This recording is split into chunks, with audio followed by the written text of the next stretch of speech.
tipa nga la bakla bat nga snow sunday hadonu jonga kajing yad nanti jongi kala kala hendrai kajing I jonga kampatu satya tumap no iya nga shi simpa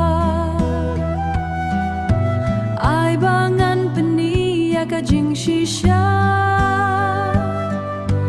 nga kwa ban pen bhabyang ya kajing ya dai kabakordor ignore my mistakes no bha ino kajing bitar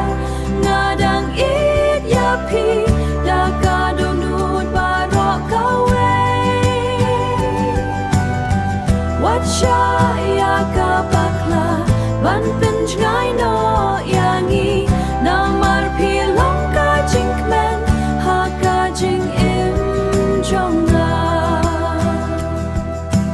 man kamit nga kan mau ya pi bat ya ki por bangi yak men lang nga kermen ba pen so tu ba kajing I jonga kadang ne junom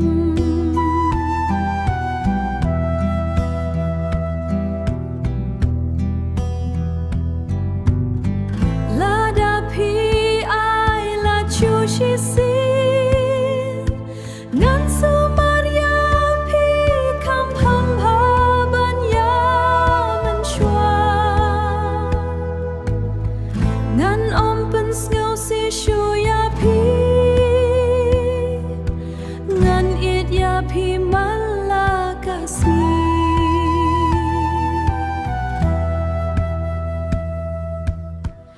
ignore my mistake tumap no